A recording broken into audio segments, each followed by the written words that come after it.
With morning comes Mistfall. I was early to breakfast that morning, the day after landing, but Sanders was already out on the dining balcony when I got there. He was standing alone by the edge, looking out over the mountains and the mists. I walked up behind him and muttered hello. He didn't bother to reply. "It's beautiful, isn't it?" he said without turning. And it was. Only a few feet below balcony level, the mist rolled, sending ghostly breakers to crash against the stones of Sanders Castle. A thick white blanket extended from horizon to horizon, cloaking everything. We could see the summit of the Red Ghost, off to the north, a barbed dagger of scarlet rock jabbing into the sky. But that was all. The other mountains were still below mist level. But we were above the mists. Sanders had built his hotel atop the tallest mountain in the chain. We were floating alone in a swirling white ocean, on a flying castle amid a sea of clouds. Castle Cloud, in fact. That was what Sanders had named the place. It was easy to see why. "Is it always like this?" I asked Sanders, after drinking it all in for a while. "Every mistfall," he replied, turning toward me with a wistful smile. He was a fat man with a jovial red face, not the sort who should smile wistfully. But he did. He gestured toward the east, where Wraith-World's sun rising above the mists made a crimson and orange spectacle in the dawn sky. "The sun," he said. "As it rises, the heat drives the mists back into the valleys, forces them to surrender the mountains they've conquered during the night. The mists sink, and one by one the peaks come into view. By noon the whole range is visible for miles and miles. There's nothing like that on Earth, or anywhere else." He smiled again, and led me over to one of the tables scattered around the balcony. "And then, at sunset, it's all reversed. You must watch mist rise tonight," he said. We sat down, and a sleek robo-waiter came rolling out to serve us as the chairs registered our presence. Sanders ignored it. "It's war, you know," he continued. "Eternal war between the sun and the mists. And the mists have the better of it. They have the valleys and the plains and the seacoast. The sun has only a few mountain tops, and them only by day." He turned to the robo-waiter and ordered coffee for both of us, to keep us occupied until the others arrived. It would be fresh brewed, of course. Sanders didn't tolerate instants or synthetics on this planet. "You like it here?" I said, while we waited for the coffee. Sanders laughed. "What's not to like? Castle Cloud has everything. Good food, entertainment, gambling, and all the other comforts of home. Plus, this planet. I've got the best of both worlds, don't I?" "I suppose so. But most people don't think in those terms. Nobody comes to Wraith World for the gambling or the food." Sanders nodded. "But we do get some hunters. Out after rock cats and plain devils. And once in a while someone will come to look at the ruins." "Maybe," I said. "But those are your exceptions, not your rule. Most of your guests are here for one reason." "Sure," he admitted, grinning. "The Wraith." "The Wraith," I echoed. "You've got beauty here, and hunting, and fishing, and mountaineering. But none of those brings the tourists here. It's the Wraith they come for." The coffee arrived then, 2 big steaming mugs accompanied by a pitcher of thick cream. It was very strong and very hot and very good. After weeks of spaceship synthetics, it was an awakening. Sanders sipped at his coffee with care, his eyes studying me over the mug. He set it down thoughtfully. "And it's the wraith you've come for, too," he said. I shrugged. "Of course. My readers aren't interested in scenery, no matter how spectacular. Dubowski and his men are here to find wraith, and I'm here to cover the search." Sanders was about to answer, but he never got the chance. A sharp, precise voice cut in suddenly. "If there are any wraith to find," the voice said. We turned to face the balcony entrance. Dr. Charles Dubowski, head of the Wraith World research team, was standing in the doorway, squinting at the light. He had managed to shake the gaggle of research assistants who usually trailed him everywhere. Dubowski paused for a second, then walked over to our table, pulled out a chair, and sat down. The robo-waiter came rolling out again. Sanders eyed the thin scientist with unconcealed distaste. "What makes you think the wraiths aren't here, Doctor?" he said. Dubowski shrugged and smiled lightly. "I just don't feel there's enough evidence," he said. "But don't worry. I never let my feelings interfere with my work. I want the truth as much as anyone. So I'll run an impartial expedition. If your wraiths are out there, I'll find them. Or they'll find you," Sanders said. He looked grave. "And that might not be too pleasant." Dubowski laughed. "Oh, come on now, Sanders.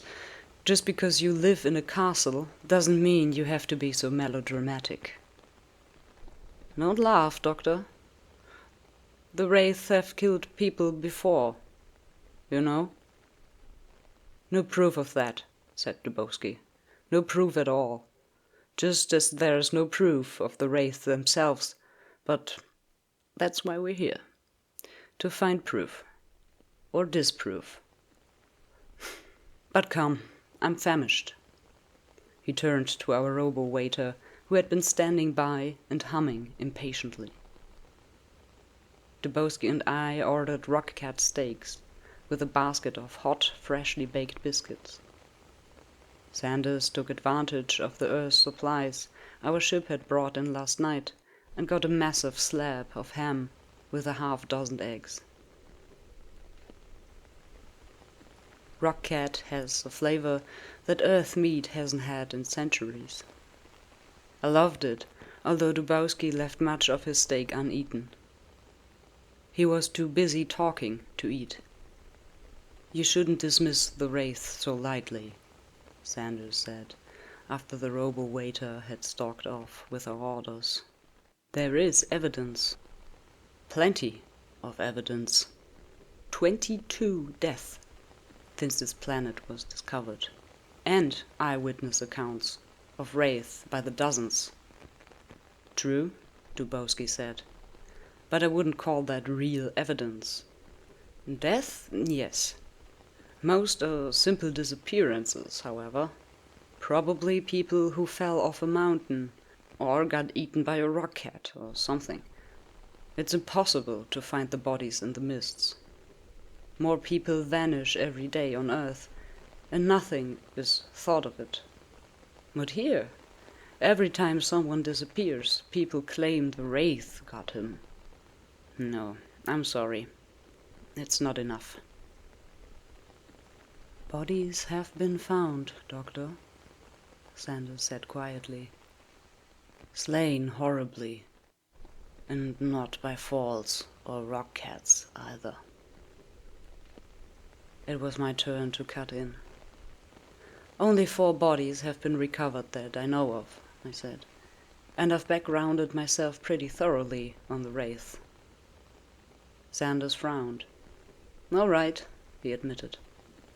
But what about those 4 cases? Pretty convincing evidence, if you ask me. The food showed up about then, but Sanders continued as we ate. The first sighting, for example. That's never been explained satisfactorily. The Gregor expedition. I nodded.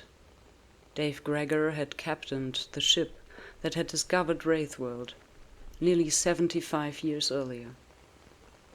He had probed through the mists with his sensors and set his ship down on the seacoast plains. Then he sent teams out to explore. There were 2 men in each team, both well armed. But in one case, only a single man came back, and he was in his terrier. He and his partner had gotten separated in the mists, and suddenly he heard a blood-curdling scream. When he found his friend, he was quite dead, and something was standing over the body. The survivor described the killer as man-like, 8 feet tall, and somehow insubstantial. He claimed that when he fired at it, the blaster bolt went right through it. Then the creature had wavered and vanished in the mists. Gregor sent other teams out to search for the thing. They recovered the body, but that was all. Without special instruments, it was difficult to find the same place twice in the mists, let alone something like the creature that had been described. So, the story was never confirmed. But nonetheless, it caused a sensation when Gregor returned to Earth. Another ship was sent to conduct a more thorough search. It found nothing. But one of his search teams disappeared, without a trace. And the legend of the Mist Wraith was born, and began to grow. Other ships came to Wraithworld, and a trickle of colonists came and went, and Paul Sanders landed one day and erected the Castle Cloud, so the public might safely visit the mysterious planet of the Wraith. And there were other deaths, and other disappearances, and many people claimed to catch brief glimpses of Wraith prowling through the mists. And then someone found the ruins, just tumbled stone blocks now, but once structures of some sort. The homes of the Wraith, people said. There was evidence, I thought, and some of it was hard to deny. But Dubowski was shaking his head vigorously. The Gregor affair proves nothing, he said. You know as well as I this planet has never been explored thoroughly. Especially the plains area where Gregor's ship put down. It was probably some sort of animal that killed that man. A rare animal of some sort, native to that area. But about the testimony of his partner, Sanders asked. His terrier, pure and simple. The other sightings? There have been an awful lot of them, and the witnesses weren't always hysterical. Proves nothing, Dubowski said, shaking his head. Back on Earth, plenty of people still claim to have seen ghosts and flying saucers. And here, with those damned mists, mistakes and hallucinations are naturally even easier. He jabbed at Sanders with his knife he was using to butter a biscuit. It's these mists that foul up everything. The Wraith myth would have died long ago without these mists. Up to now, no one has had the equipment or the money to conduct a really thorough investigation. But we do, and we will. We'll get the truth, once and for all. Sanders grimaced. If you don't get yourself killed first. The Wraith may not like being investigated. I don't understand you, Sanders, Dubowski said. If you're so afraid of the Wraith and so convinced that they're down there prowling about, why have you lived here so long? Castle Cloud was built with safeguards, Sanders said. The brochure we sent prospective guests describes them. No one is in danger here. For one thing, the Wraith won't come up out of the mists. And we're in sunlight most of the day. But it's a different story down in the valleys. That's superstitious nonsense.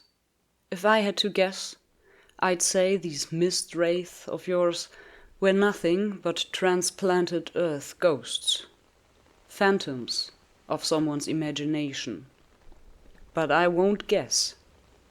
I'll wait until the results are in. Then we'll see. If they are real, they won't be able to hide from us. Sanders looked over at me. What about you? Do you agree with him? I'm a journalist, I said carefully. I'm just here to cover what happens. The Wraiths are famous, and my readers are interested. So I've got no opinions. Or none that I'd like to care to broadcast, anyway. Sanders lapsed into a disgruntled silence and attacked his ham and egg with a renewed vigor. Dubowski took over for him and steered the conversation over to the details of the investigation he was planning. The rest of the meal was a montage of eager talk about wraith traps and search plans and robo-probes and sensors. I listened carefully and took mental notes for a column on the subject. Sanders listened carefully too, but you could tell from his face that he was far from pleased with what he heard. Nothing much else happened that day. Dubowski spent his time at the space field, built on a small plateau below the castle, and supervised the unloading of his equipment. I wrote a column on his plans for the expedition and beamed it back to Earth. Sanders tended to his other guests and did whatever else a hotel manager does, I guess. I went out to the balcony again at sunset to watch the mists rise. It was war, as Sanders had said. At Mistfall, I had seen the sun victorious in the first of the daily battles. But now, the conflict was renewed. The mists began to creep back to the heights as the temperature fell. Wispy grey-white tendrils stole up silently from the valleys and curled around the jagged mountain peaks like ghostly fingers. Then the fingers began to grow thicker and stronger, and after a while they pulled the mists up after them. One by one, the stark wind-carved summits were swallowed up for another night. The Red Ghost, the giant in the north, was the last mountain to vanish in the lapping white ocean. And then the mists began to pour in over the balcony, ledge, and close around Castle Cloud itself. I went back inside. Sanders was standing there, just inside the doors. He had been watching me. "You were right," I said. "It was beautiful." I nodded. "You know, I don't think Dubowski has bothered to look yet," he said. "Busy, I guess." Sanders sighed. "Too damn busy. Come on, I'll buy you a drink." The hotel bar was quiet and dark, with the kind of mood that promotes good talk and serious drinking. The more I saw of Sanders Castle, the more I liked the man. Our tastes were in remarkable accord. We found a table in the darkest and most secluded part of the room, and ordered drinks from a stock that included liquors from a dozen worlds. And we talked. "You don't seem very happy to have Dubowski here," I said after the drinks came. "Why not? He's filling up your hotel." Sanders looked up from his drink and smiled. "True. It is the slow season. But I don't like what he's trying to do." "So you try to scare him away?" Sanders' smile vanished. "Was I that transparent?" I nodded. He sighed. "Didn't think it would work," he said. He sipped thoughtfully at his drink. "But I had to try something." "Why?" Because he's going to destroy this world, if I let him. By the time he and his kind get through, there won't be a mystery left in the universe. He's just trying to find some answers. Do the Wraith exist? What about the ruins? Who built them? Didn't you ever want to know these things, Sanders? He drained his drink, looked around, and caught the waiter's eye to order another. No robo-waiters in here, only human help. Sanders was particular about atmosphere. "Of course," he said when he had his drink. "Everyone's wondered about those questions. That's why people come here to Wraithworld, to the Castle Cloud. Each guy who touches down here is secretly hoping he'll have an adventure with the Wraith and find out all the answers personally. So he doesn't. So he slaps on a blaster and wanders around the mist forest for a few days or a few weeks and find nothing. So what? He can come back and search again. The dream is still there, and the romance and the mystery. And who knows? Maybe one trip he glimpses a wraith drifting through the mists. Or something he thinks is a wraith. And then he'll go home happy. Because he's been part of a legend. He touched a little bit of creation that hasn't had all the awe and the wonder ripped from it yet by Dubowski's sword." He fell silent and stared morosely into his drink. Finally, after a long pause, he continued. "Dubowski. Ugh. He makes me boil. He comes here with his ship full of lackeys and his 1,000,000 credit grant and all his gadgets to hunt for wraith. No, he'll get them all right. That's what frightens me. Either he'll prove they don't exist, or he'll find them, and they'll turn out to be some kind of submen or animals or something." He emptied his glass again savagely. "And that will ruin it. Ruin it, you hear? He'll answer all the questions with his gadgets, and there'll be nothing left for anyone else. It isn't fair." I sat there and sipped quietly at my drink and said nothing. Sanders ordered another. A foul thought was running around in my head.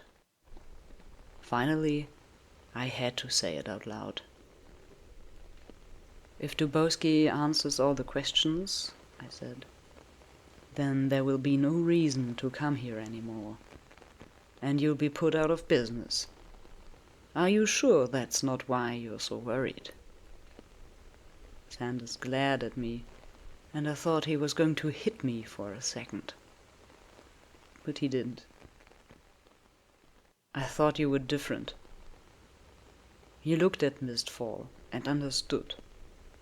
I thought you did, anyway. But I guess I was wrong. He jerked his head toward the door. Get out of here, he said. I rose. All right, I said. I'm sorry, Sanders, but it's my job to ask nasty questions like that. He ignored me, and I left the table. When I reached the door, I turned and looked back across the room. Sanders was staring into his drink again and talking loudly to himself. Answers, he said. He made it sound obscene. Answers. Always they have to have answers. But the questions are so much finer. Why can't they leave them alone? I left him alone then. Alone with his drinks. The next few weeks were hectic ones, for the expedition and for me. Dubowski went about things thoroughly. You had to give him that. He had planned his assault on Wraithworld with meticulous precision. Mapping came first. Thanks to the mists, what maps there were of Wraithworld were very crude by modern standards. So Dubowski sent out a whole fleet of roboprobes to skim above the mists and steal their secrets with sophisticated sensory devices. From the information that came pouring in, a detailed topography of the region was pieced together. That done, Dubowski and his assistants then used the maps to carefully plot every recorded Wraith sighting since the Gregor expedition. Considerable data on the sightings had been compiled and analyzed long before we left Earth, of course. Heavy use of the matchless collection on Wraith in the Castle Cloud library filled in the gaps that remained.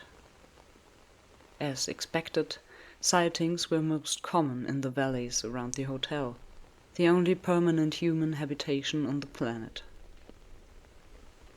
When the plotting was completed, Dubowski set out his Wraith traps, scattering most of them in the areas where Wraith had been reported most frequently.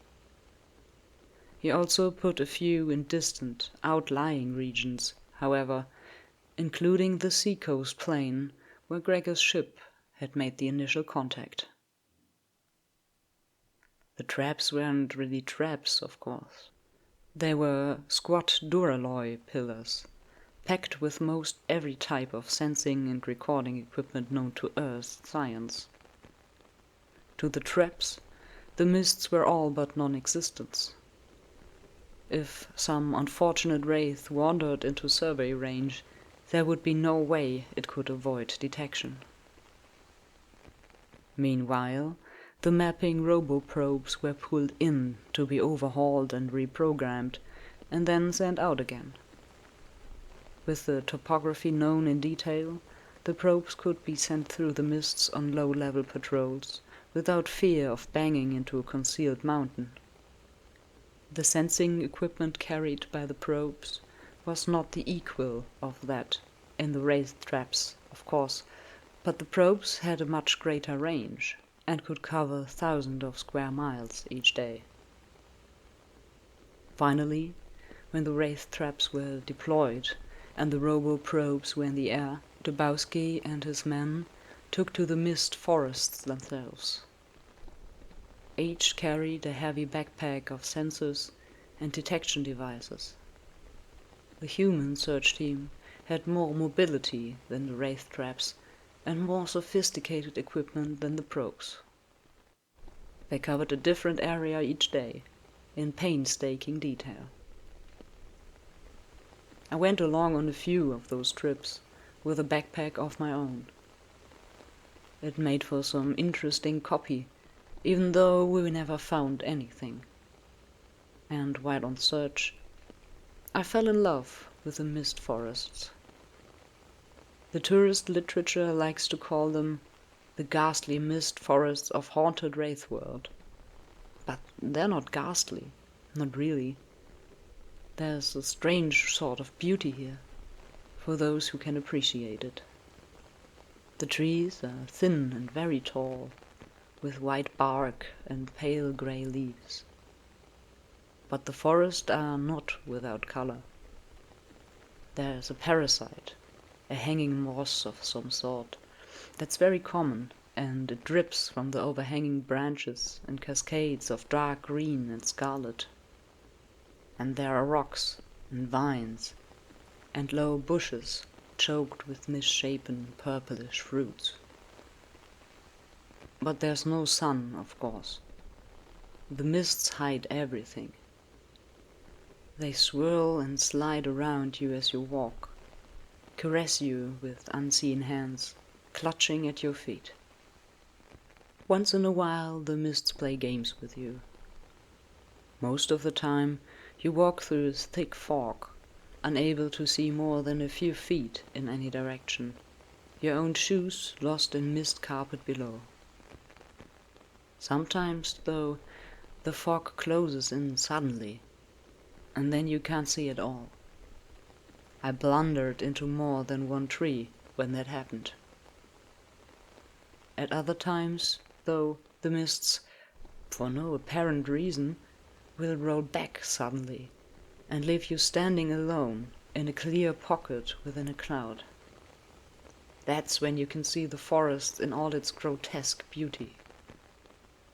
It's a brief, breathtaking glimpse of Never Never Land. Moments like that are few and short-lived. But they stay with you. They stay with you.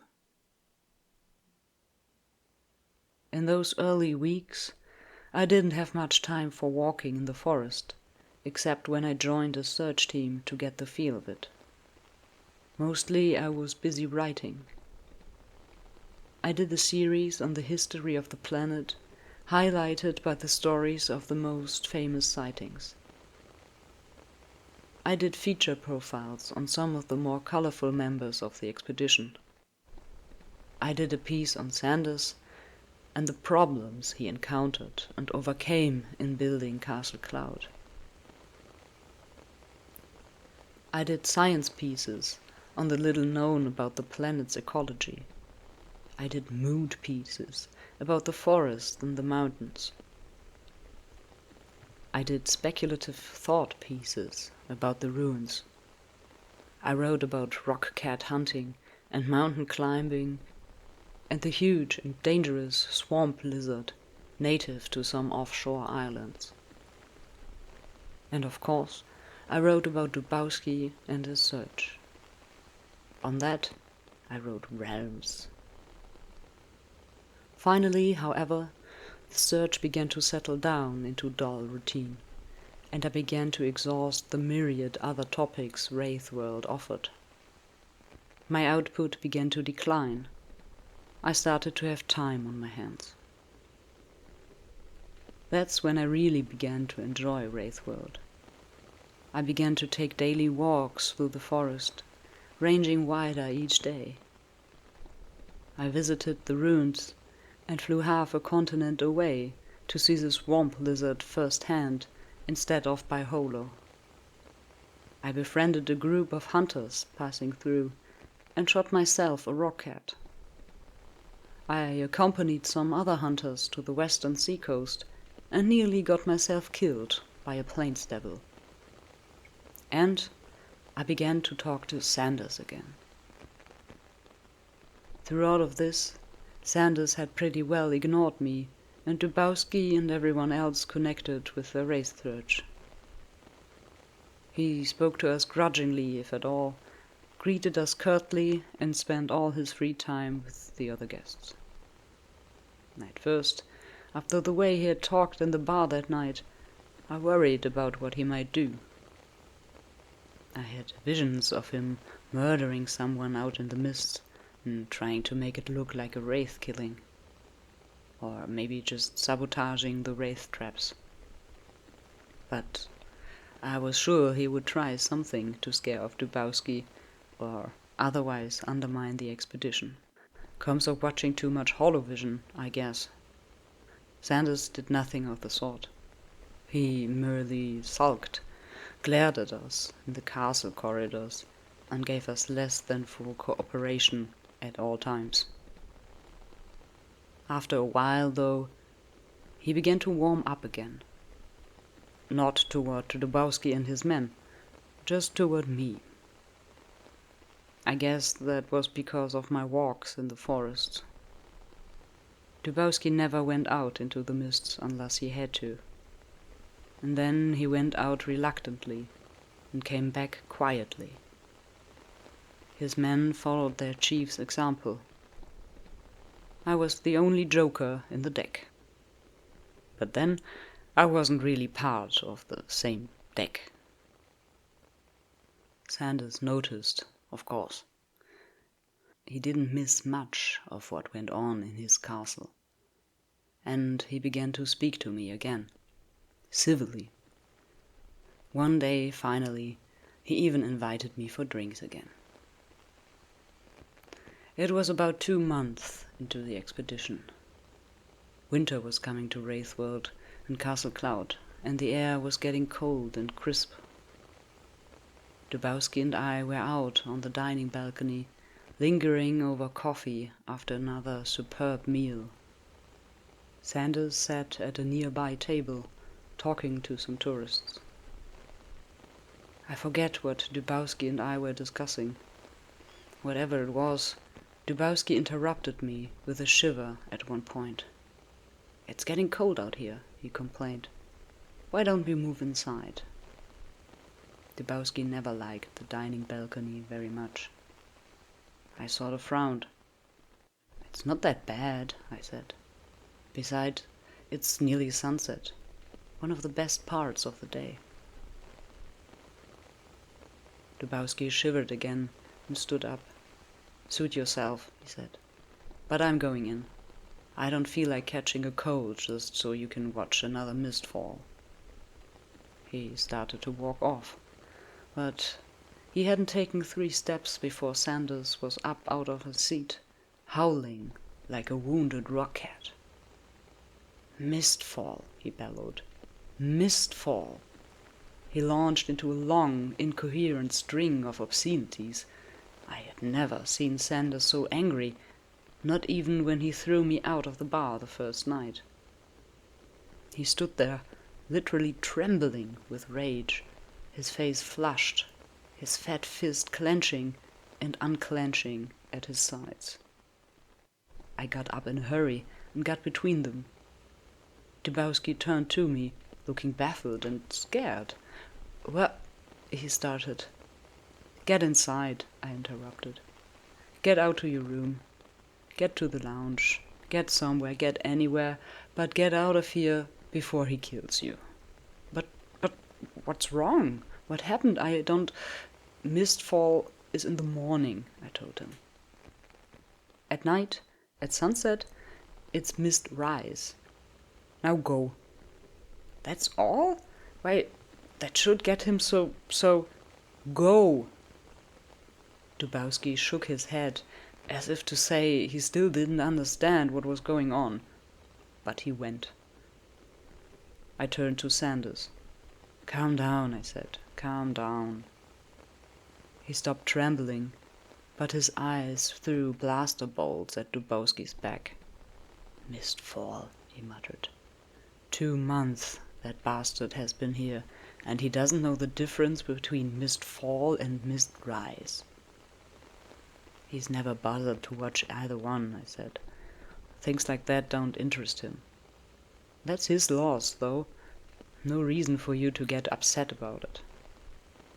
He looked at me, frowning. Finally he nodded. "Yeah," he said. "Maybe you're right." He sighed. "But Mistfall, hell." There was a short silence, then... "I need a drink. Join me?" I nodded. We wound up in the same dark corner as the first night, at what must have been Sanders' favorite table. He put away 3 drinks before I had finished my first. big drinks. Everything in Castle Cloud was big. There were no arguments this time.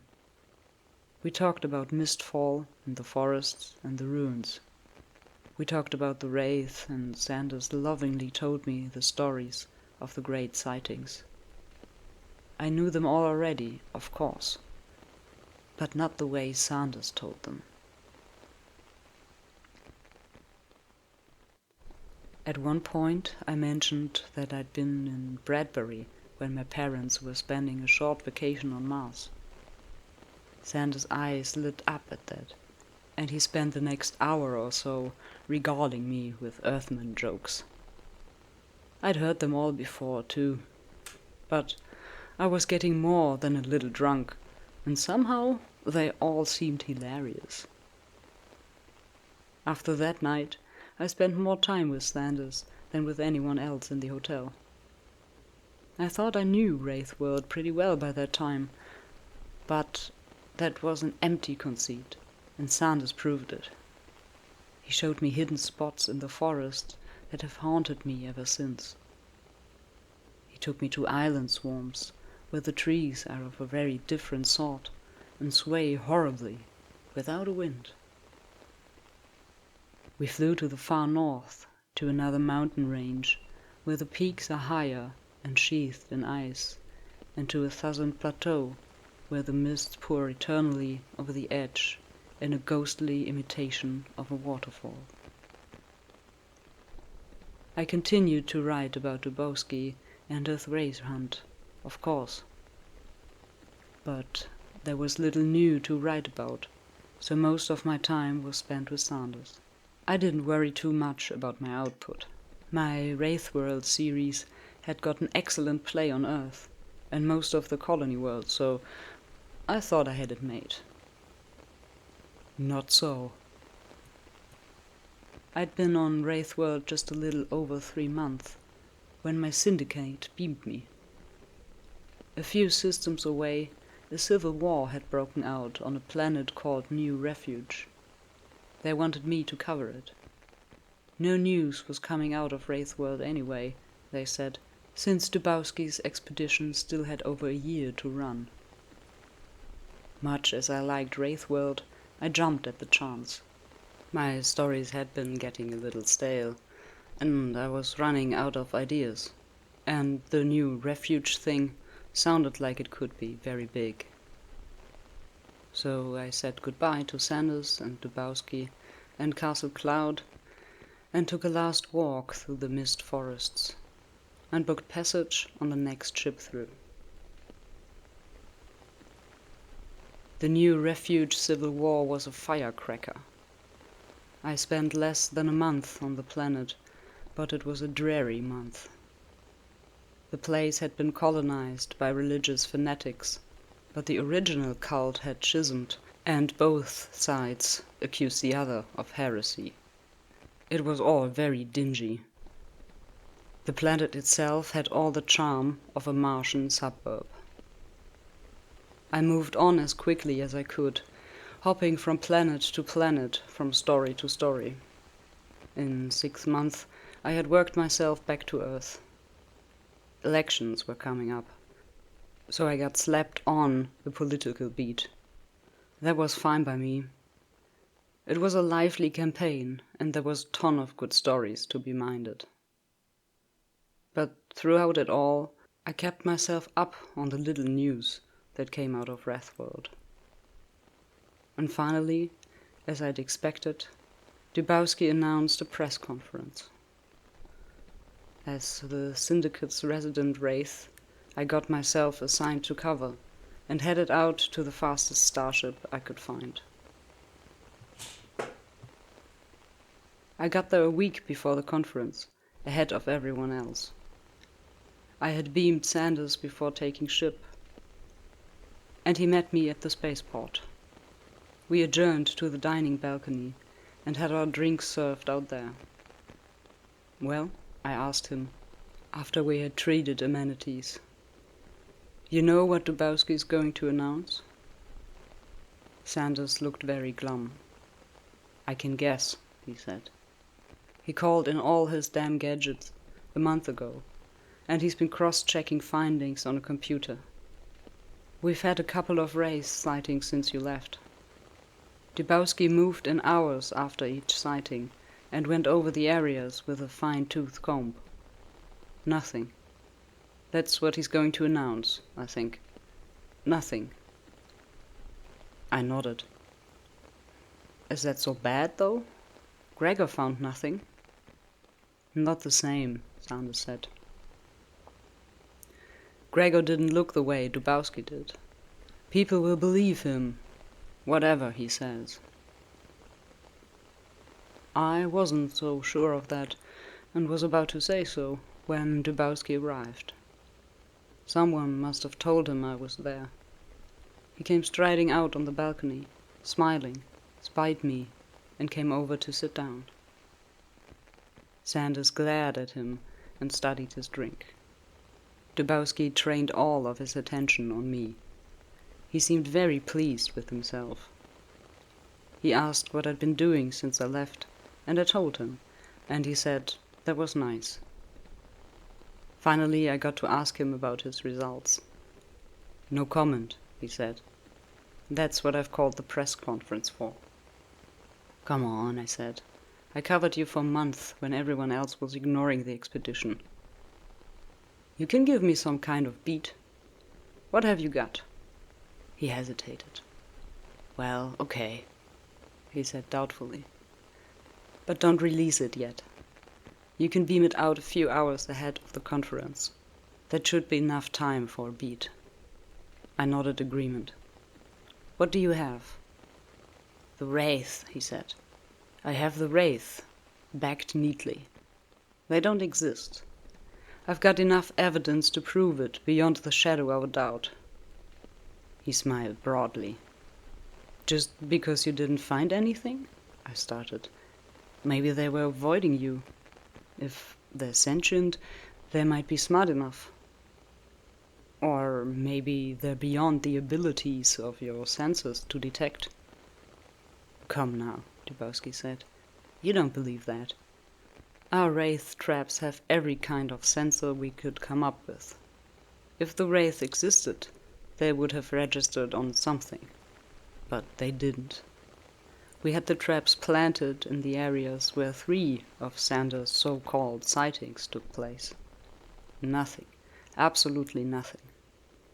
Conclusive proof that those people were seeing things. Sightings, indeed. What about the death, the vanishings? I asked. What about the Gregor expedition and the other classic cases? His smile spread. Couldn't disprove all the deaths, of course, but our probes and our searchers turned up 4 skeletons. He ticked them off on his fingers. 2 were killed by rockslide, and 1 had rockcat claw marks on the bones. The 4th? Murder, he said. The body was buried in a shallow grave, clearly by human hands. A flood of some sort had exposed it. It was down in the records as a disappearance. I'm sure all the other bodies could be found, if we searched long enough. And we'd find that all died perfectly normal deaths. Sanders raised his eyes from his drink. They were bitter eyes. Gregor, he said stubbornly. Gregor and the other classics. Dubowski's smile became a smirk. Ah, yes. We searched that area quite thoroughly. My theory was right. We found a tribe of apes nearby. Big brutes. Like giant baboons with dirty white fur. Not a very successful species either. We found a tribe of apes nearby. Big brutes. Like giant baboons with dirty white fur.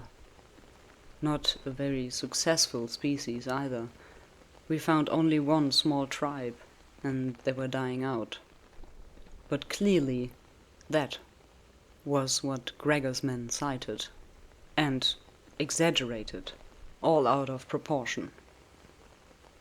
There was silence. Then Sanders spoke, but his voice was beaten. "Just one question," he said softly. "Why?" That brought Dubowski up short, and his smile faded. "You never have understood, have you, Sanders?" he said. "It was for truth, to free this planet from ignorance and superstition." "Free Wraithworld?" Sanders said. "Was it enslaved?" "Yes," Dubowski answered. "Enslaved by foolish myth, by fear. Now this planet will be free and open. We can find out the truth behind those runes now, without murky legends about half-human wraith to fog the facts. We can open this planet for colonization. People won't be afraid to come here and live and farm. We've conquered the fear."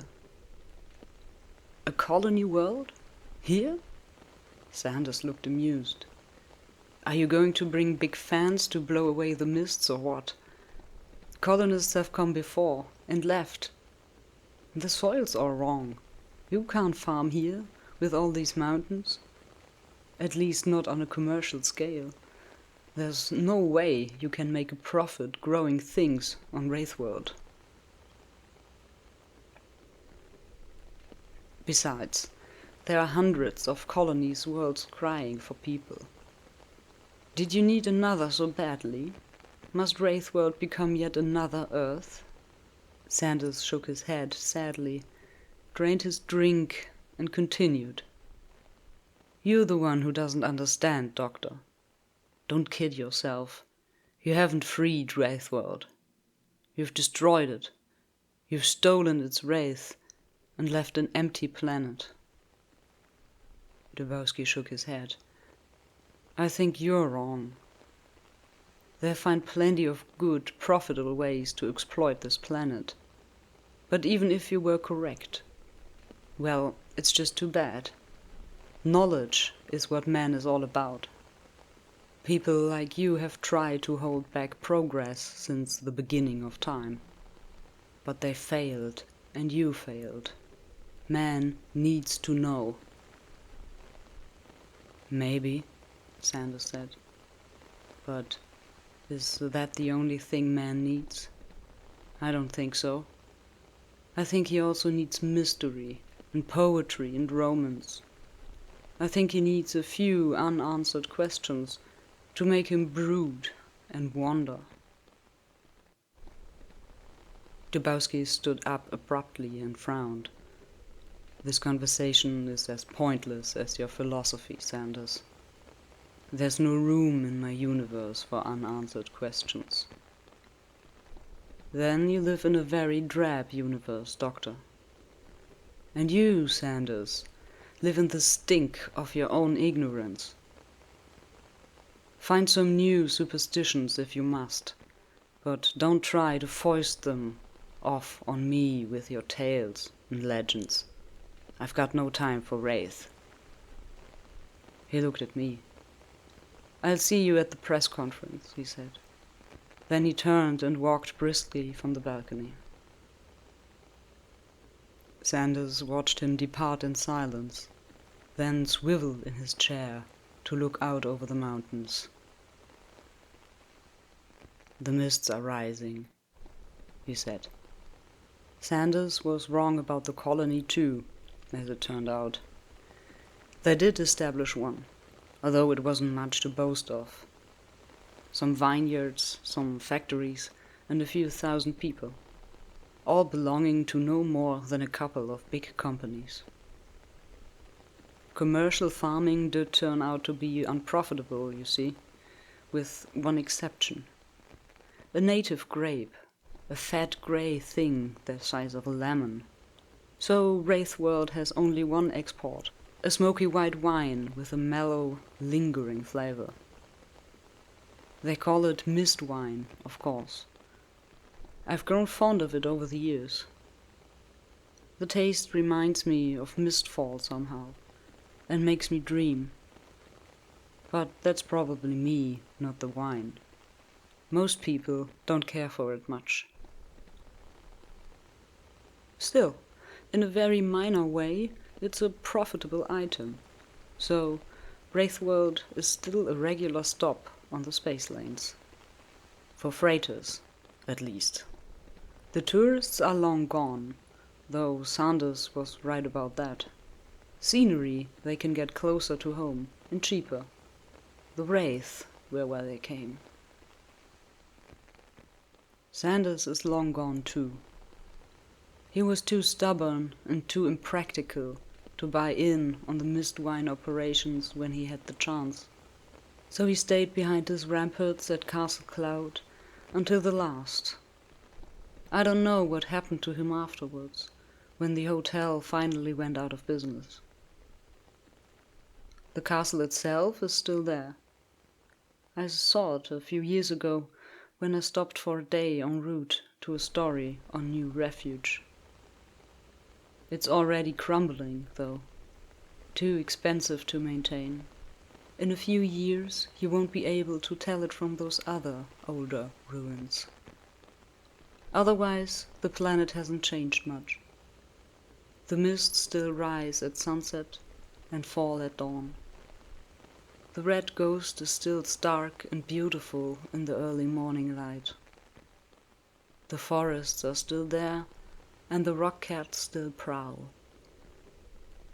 Only the wraiths are missing. Only the wraiths.